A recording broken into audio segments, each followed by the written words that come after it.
Welcome back in for another episode of the Ball Boys podcast. Dylan Mehl here with Nolan Foster for some Week 3 NFL preview. Best bets if you want to win money.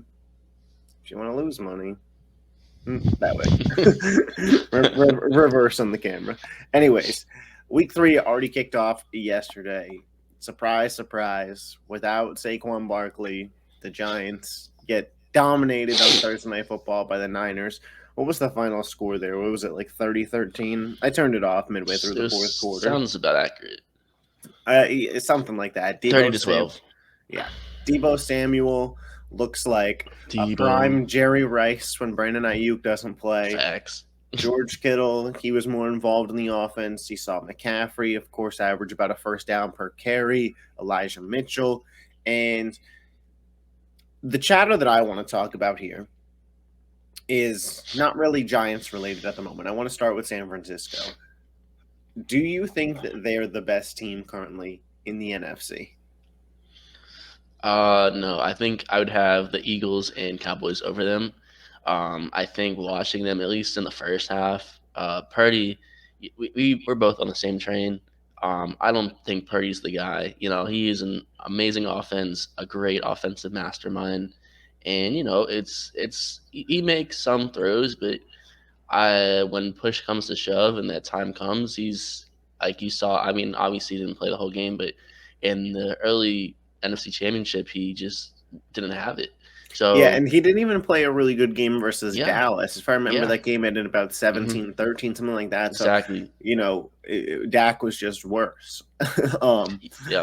In terms of that, I don't know what this guy has to do for me to believe in him, considering he's undefeated as a regular season quarterback. He's won about 12 regular season games in a row.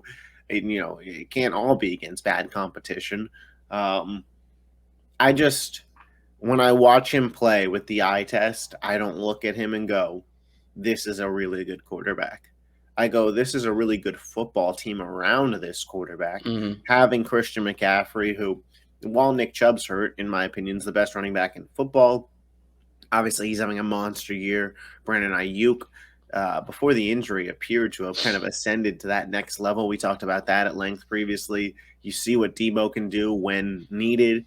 The yak is unreal. He still has George Kittle, Trent Williams, perhaps the best left tackle of our generation on that offensive line. And the defense, you have playmakers. Bosa gets his first sack last night. Fred Warner's the best linebacker in football. Hufanga, Hargrave. I mean, it's just a loaded team. Kyle Shanahan, a head coach.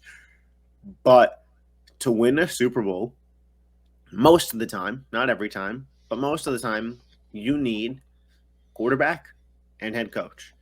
And I'm not sure if this team has quarterback. I think that this team has game manager. But yeah, I will say though that if there was a year to do it, it would be this year because NFC is so weak, so they might be able to get. They could certainly come out. I still think I'd be shocked if they won in the Super Bowl right now. Yeah. Maybe if Miami made it and it was Tua versus Purdy, I guess I could see battle of mid.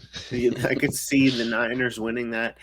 Because it's just really more so a battle of the teams at that point. But, you put Brock Purdy and the Niners up against Patrick Mahomes and the Chiefs, there's not going to be a world where I bet against Mahomes versus Brock Purdy. But, the Niners will be there at the end of the season in the NFC, in the playoffs. They're going to win that division. So that's where I'm at with them. And with the Giants, they're ass. They're done. The only team you beat was the Cardinals, and the Cardinals were up 20-0 at halftime and then threw the game. They had a drive when it was tied 28-28 in the fourth quarter with plenty of time to get in field goal range because the ball got back to New York, and they did. And they were running halfback draws with James Conner. The fix is in for that team. They want Caleb Williams. They want Marvin Harrison. I don't blame them, but you barely beat a team that's actively trying to lose. And you've been dominated the two other games you played. Now, granted, those are two of the three best teams in the NFC.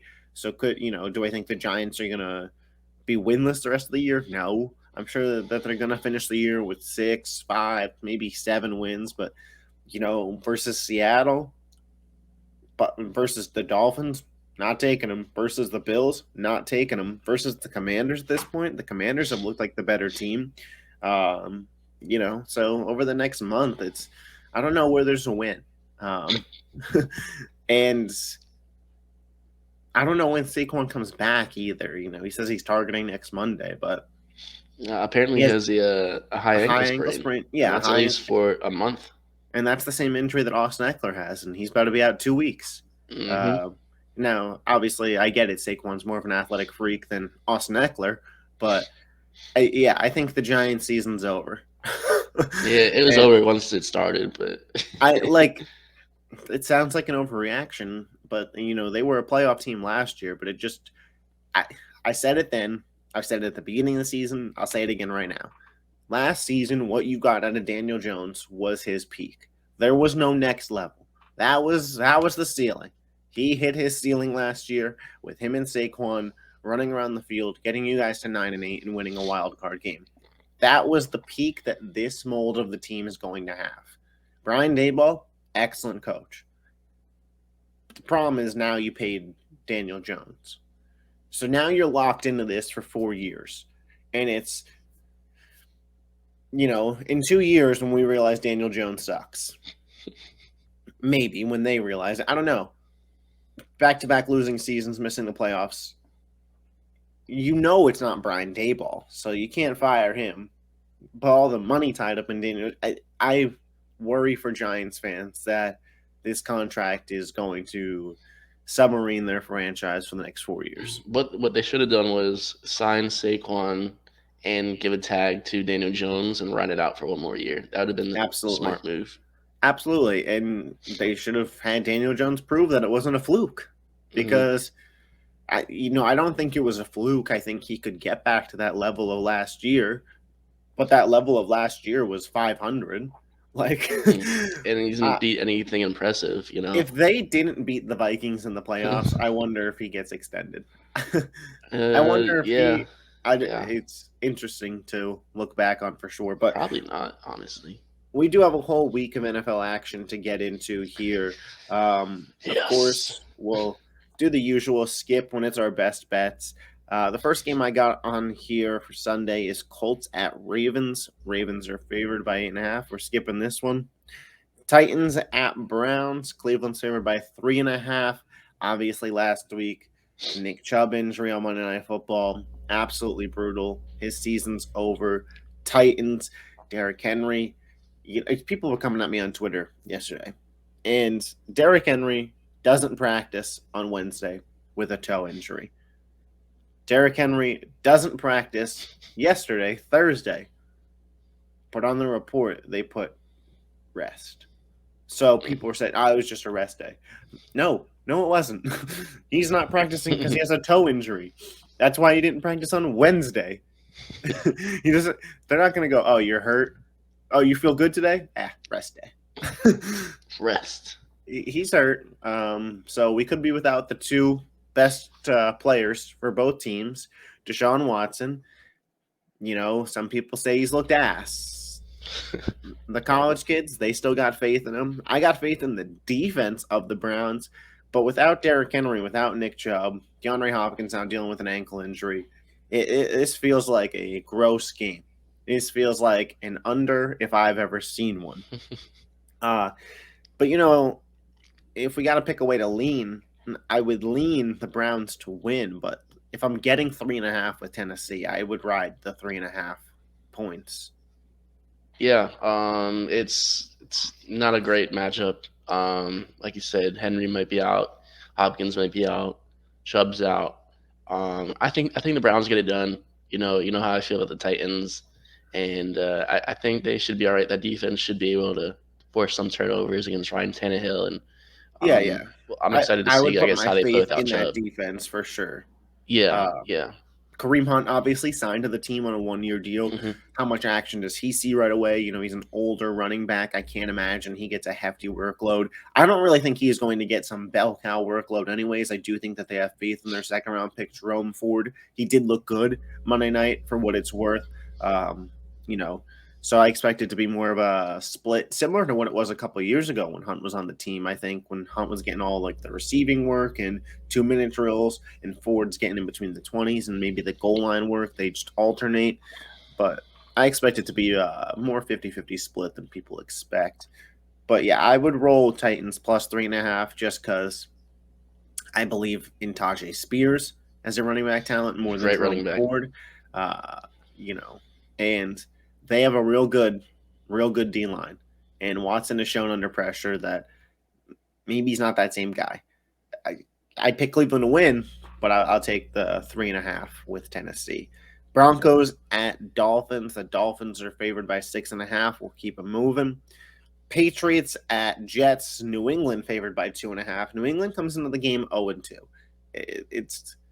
They're not an 0-2 football team. They've been better than that. Obviously, they ran into the Eagles week 1. They had a shot to win that game.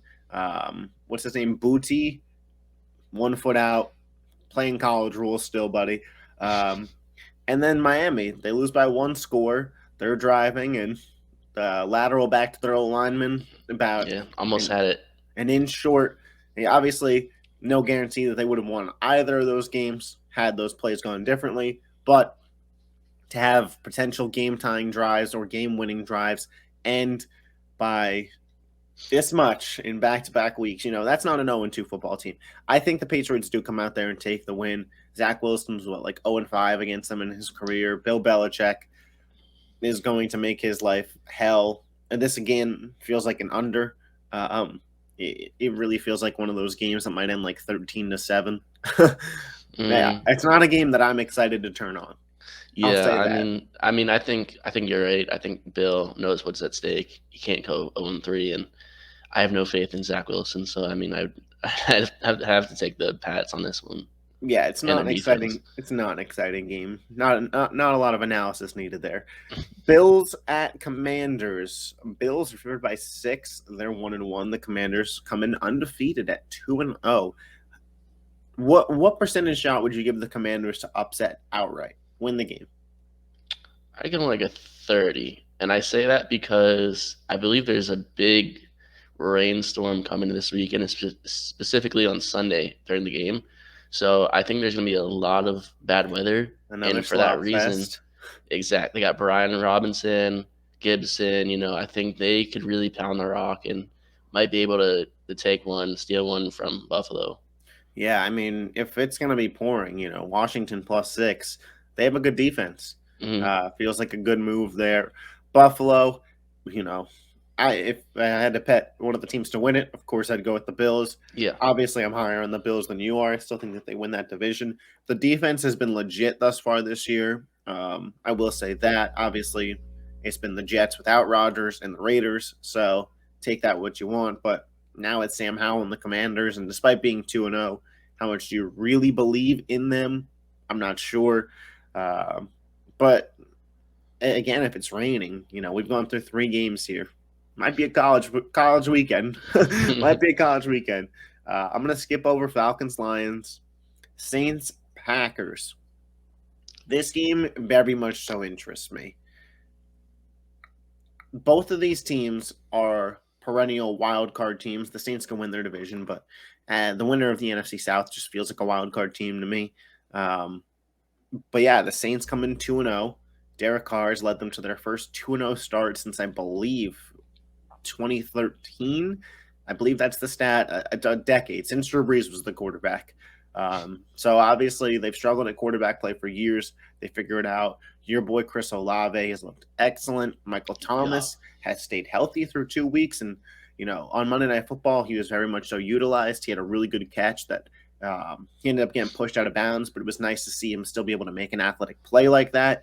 Jamal Williams, hamstring injury, probably done for a couple weeks. Kendre Miller, the rookie that they drafted, going to be the guy this weekend.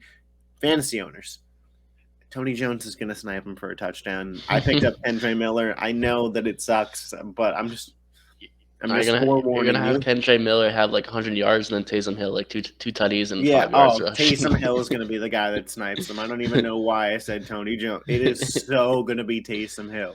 I Oh had man, I don't even Alvin. know why he's still in the league, but I had Alvin Kamara last year in fantasy, and yeah, I hated Taysom. I hate Taysom Hill. a lot of people do.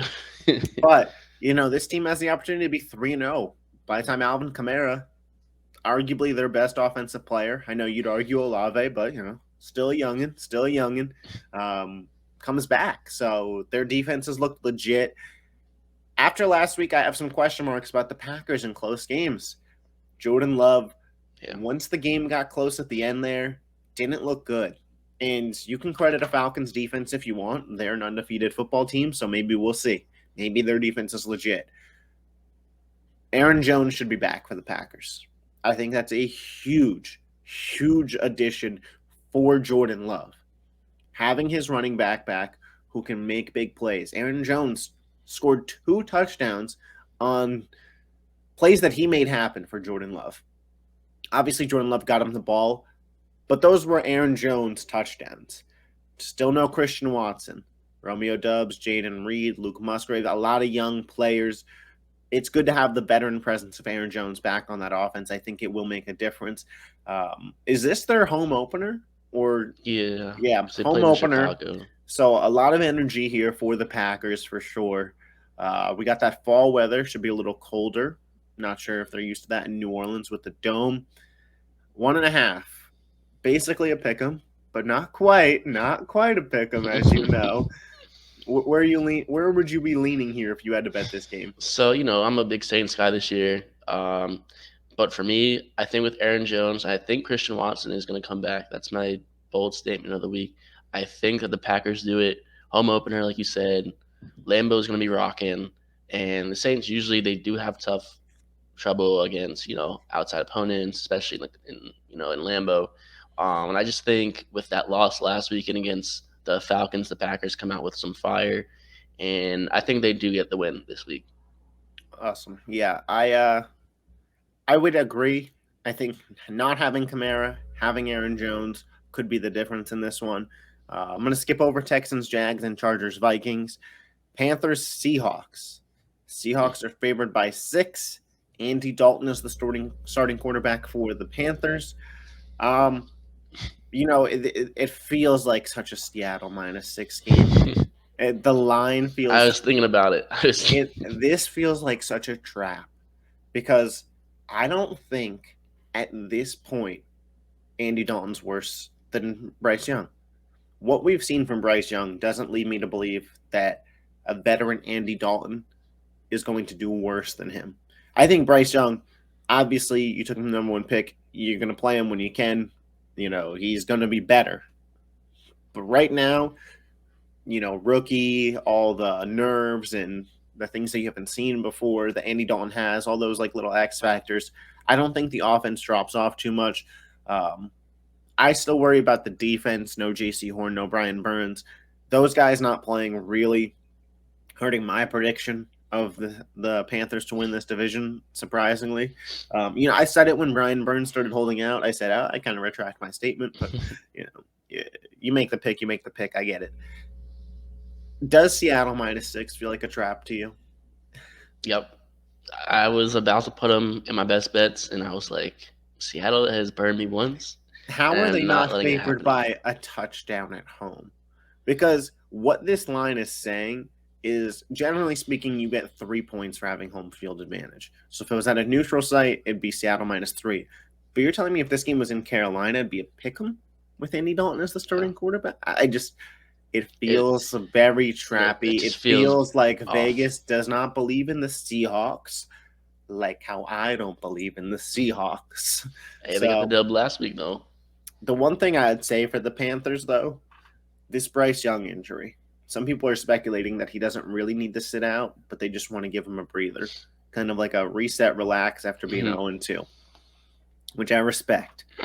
But if Andy Dalton goes out and wins this game, what does that do to your locker room? I don't know. I mean, I'd take Seattle to win. but I wouldn't be shocked if it was like 24-20 and for sure. Carolina covered the spread. Cowboys Cardinals. Dallas favored by 12.5 on the road. That's a lot of points.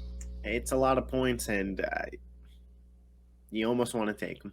It's a college line. Obviously, Trayvon Diggs, torn ACL, done for the year. Probably shouldn't affect too much in this game, but for the Cowboys going forward, we mentioned in the NFC playoffs having Diggs and Gilmore to guard Smitty and AJ Brown and guard Ayuk and Debo was going to be huge. Not an option anymore. So this, for Cowboys futures, those of you that rode with the college kids, rode with the 8 ball, I'm not saying it's not going to happen because they still have what appears to be the best defensive player in football in Micah Parsons. Still have Stephon Gilmore, DeMarcus Lawrence. They still got playmakers. But if the Niners and the Eagles are playing at their peak offensively, who's guarding, the wide receiver 1B for those teams? Now, for this particular game, the Cardinals have put up some fight in the first 2 weeks. They played the Commanders and the Giants, two teams that I think are not good, despite being 2-0 for the Commanders. I think they're better than the Giants, but again, it feels a little trappy. It feels like one of those games that the Cowboys get in and get out. The Trayvon Diggs injury in practice, you probably go a little bit lighter today on Friday after that. Don't want any more injuries. And now it's in the back of your mind as a head coach. You go up 21-0. Let's start running the ball with Tony Pollard, maybe some Deuce Vaughn action, Dow Little, some underneath passes to Jake Ferguson. Let's just really, soft coverage. Don't need to go crazy or nothing. And let's relax. And maybe the spread gets covered backdoor and this game finishes something like 28-17. An 11-point win for Dallas because they took their foot off the gas after an injury. That's all I'll say to be aware of. I would never actually go bet Cardinals plus 12.5, but that's why I'm not betting Dallas minus 12.5. How do you feel? Yeah, I'm the same way. I think that the Cardinals. I was thinking of a 10-point win by Dallas, just for the reason you were stating, and then maybe a backdoor cover possibly. They should take care of business easily, and I'm excited to see how they play after this game because that's when like their schedule really picks up, Yeah, Cowboys wise. So it should be, I'm excited to see how they play because it's always exciting when the Cowboys are good. yeah. For reference, after this Cardinals game, Dallas hosts the Patriots. So Belichick, you know, allegations of Dak not being good. It's just a product of this team. Belichick will let you know. Mm. Then they travel, take on the 49ers for Sunday Night Football. The week after that, Chargers, Monday Night Football. So two really good games for Dallas there that you'll want to be tuned into. The Bears at Chiefs. Chiefs also favored by 12.5. This is a 12.5 that I would take. I think that this line is fine. Listen, it's Patrick Mahomes and Andy Reid versus Justin Fields and Matt Eberflus. That's what you got to know right there. This Justin Fields situation is so bizarre, and it reminds me of Russell Wilson last year. It feels like the coaching unit that came in is trying to change the player that Justin Fields is. Justin Fields is not a great passer of the football. He's barely a good one in terms of NFL standards. Obviously, he's an NFL quarterback. He's a better thrower of the ball than me, you, and anybody watching. But what makes him, a startable guy in the NFL is his running ability. And they took it away. And, you watch clips of last week's game. They had a wide receiver kind of on like a wheel, and he's wide open going in the end zone. Justin Fields looks at him and pump fakes because clearly the coach told him that's not like the route, but he was wide open. And the play calling, I didn't watch the game fully, but I went back, looked it over, and saw some analysis on it. There was a stretch of football in this game where I kid you not, this is what happened. They come out on 1st and 10. They run a halfback screen to the inside, uh, incomplete, but then there was like offsides or something. So now we're 1st and 5. They run a halfback screen again. Then there's offensive holding. Now it's 1st and 10 again. I'll give you one guess as to what play they ran Is on that first. when they got pick six? Oh yeah, it's when they got pick six. They ran a halfback screen, came out same formation, everything the exact same. They asked the defense for the Buccaneers about it afterwards, and they said, yeah, they just kept coming out in the same formation, so it was really easy to figure out what the third play was going to be. Like that's not Justin Fields' That's fault. terrible. So I do want to give Justin Fields some credit. We got a lot of hate for his answer of, maybe coaching's the problem. Maybe coaching is the problem. Because he looked better last year. Were they winning games? No, but he looked better. So, but yeah, Chiefs minus 12.5 still. Yeah, I think so too. I try to tell you guys about Justin Fields, and you know, listen, don't listen, whatever. But Ohio State, yeah, there's a similarity, bro. But no, I think the Chiefs take care of business. I do think though, I would not be surprised if they did cover the Bears. Because they have a lot going on this week, and I think that they might come up with some fire. Uh, Maybe Fields really puts it on and and gives it a decent game. But because the Yeah. Chiefs, uh, believe it or not, the Chiefs' offense without the enemy is not looking too great. Yeah. And I don't know if they could put up that many points, to cover that spread. I think they can against this defense. But what I will say about some of the 0-2 teams is hungry dogs run faster. If you're 0-2, your season's basically on the line. Mm-hmm. So, something to keep in mind. Sunday Night Football, a gross Sunday Night Football. I don't know. I don't know who made the schedule. Okay, we'll come back to it, but I don't know who made the schedule and was like, let's slot that in. Monday night, 2 games on Monday night. Battle of 2-0 teams. The Birds versus the Bucks. Philly's favored by 5 now. It started at 4, bet up. My concern with Philly isn't the offense. The offense will figure it out. Too much talent not to. My concern with Philly is that secondary. Mac Jones throws for 300 plus. Kirk Cousins throws for 300 plus. Those aren't great quarterbacks throwing for 300 plus on us. I'm starting Mike Evans in my home big fantasy league. I mean, half these been balling. I know, but I have other good options. But it's a juicy matchup at this point, and that's the problem. The Buccaneers, if this gets up to 6 or 7, could easily cover. They're at home. The Eagles, I will say, really long week. They played Thursday. Now they play Monday. A lot of rest, a lot of preparation. Baker, he beat the Vikings only because he figured out their play calls, and then he played the Bears. This pass rush for Philly is going to get after him. Rashid White is ass. And the Eagles have one of the best run defenses in the NFL. So it's going to have to be on Baker to throw the ball. The Eagles, they're going to be able to do what they want on offense. I think this is a offensive statement game. I think they figured some things out Thursday where, we were calling for it for a couple weeks. The run opens up the pass, not the other way around with this team. You have to establish a ground game. You have the best offensive line in football. You have DeAndre Swift. You have Kenny Gainwell back. You have Jalen Hurts. I think they figure it out offensively this week. I just worry defensively. I mean, gun to my head, obviously, I'd take Eagles minus 5. I do think they're a better football team overall.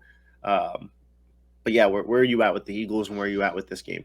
Yeah, like you mentioned before, the first couple of weeks of the season, especially when your whole team pretty much doesn't play in the preseason, are tune-up games. And good teams find a way to win. And I think this week is the week, like you also mentioned, and they had a really long break to really prep and get ready for this game. And I think this is the week that they really kind of show who they are. And I think that D line, especially, man, against Baker, they're gonna really like show like, all right, this team might be for real this year again. And I think they do it convincingly. I would take the minus. You said 5.5. 5. Yes, I probably would take that. I think they do win by at least 7. And I expect a big game. I think from AJ Brown. I think he's Yeah, been he's going to relatively be quiet this targeted. year, and especially after last week, I think he gets at least 100 yards and a tutty or two.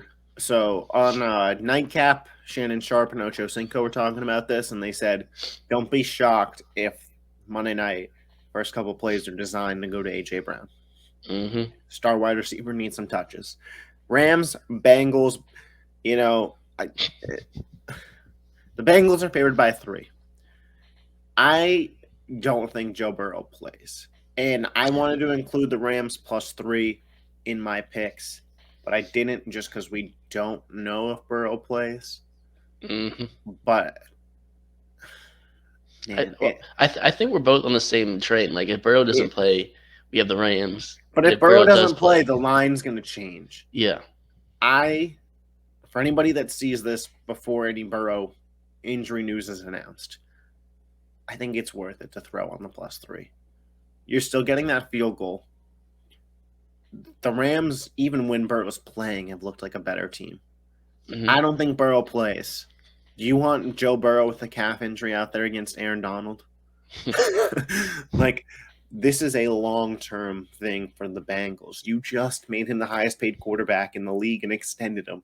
Mm-hmm. I get it. Throwing away a season, not a good idea. But like we saw with Rodgers, calf injury could lead to an Achilles injury. Talk about throwing away 2 seasons potentially. I'd rest him. I'd rest him like Jamar Chase said until the bye.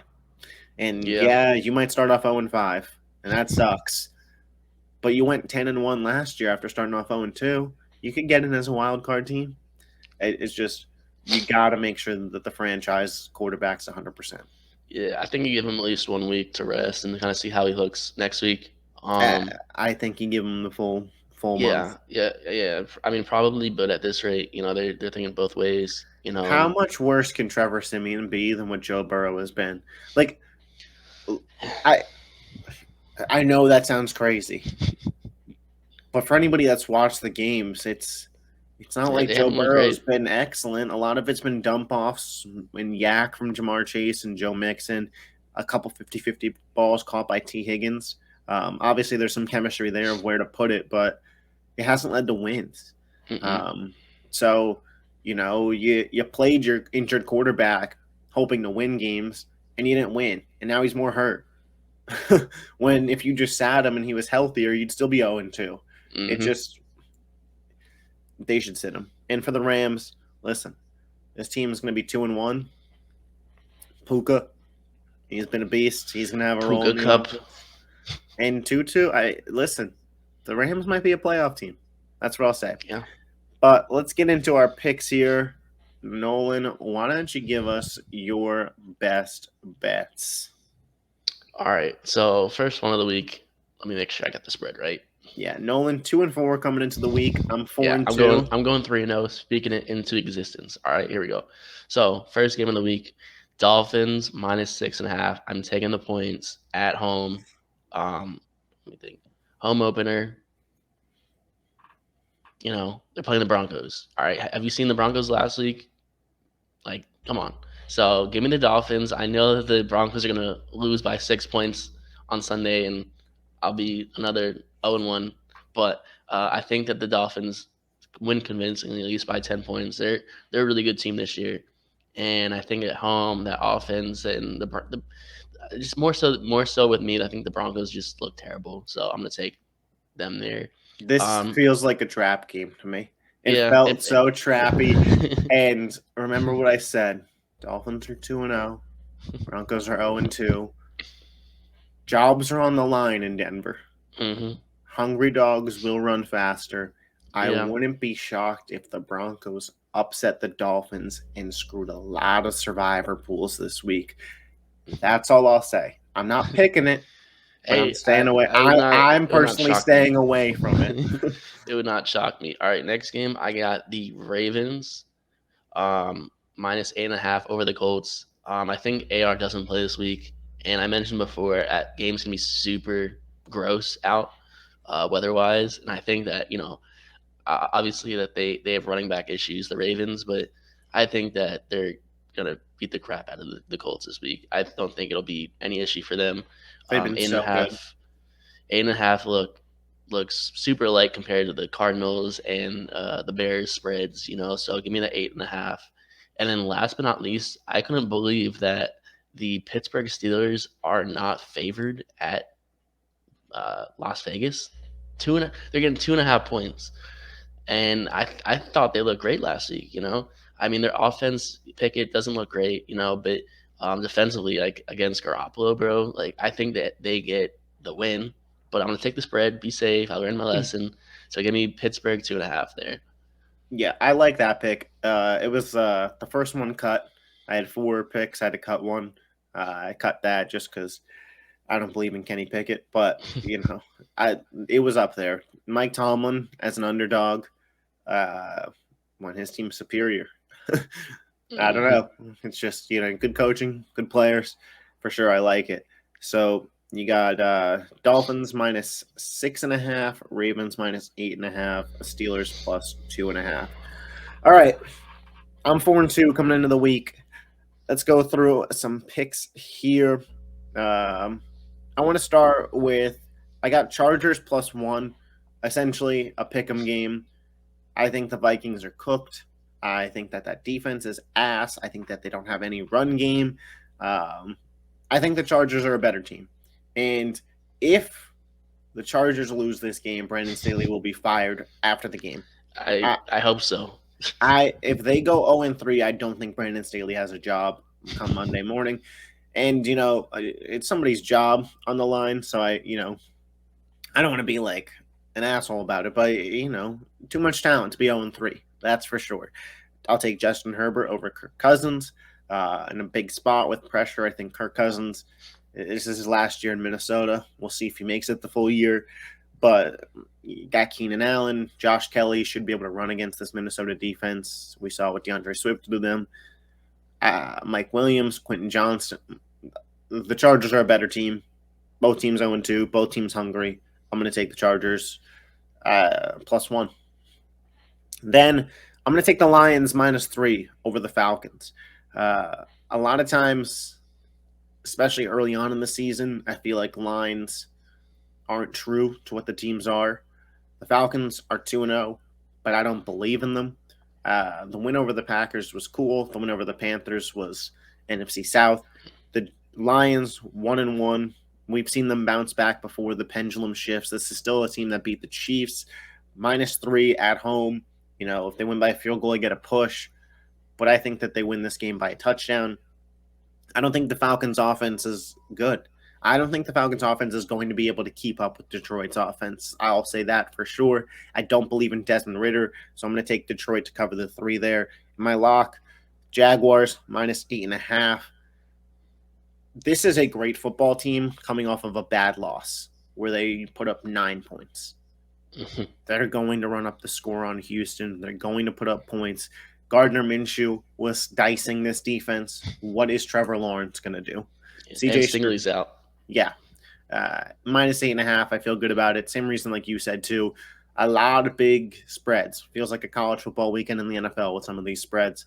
I'll take Jacksonville to prove that they're a great team, and the Chiefs are a great defense, But that's my 3-0 week. Hopefully, Nolan, if you guys are riding with him, get you some wins. But that's all we got for today's episode of the Ball Boys. Make sure you are subscribed to the channel for all episodes. Comment down below all of your picks, what we got right, what we got wrong. Make sure you give the College Kids Experience a follow on Twitter. While we have fun doing the betting here, those are the real experts. Give us a follow on Twitter. I'm posting all the news. Nolan's posting all the memes, all the good videos of touchdowns. He's on it. But we'll catch you guys on Tuesday for our week 3 reactions. Peace. Deuces.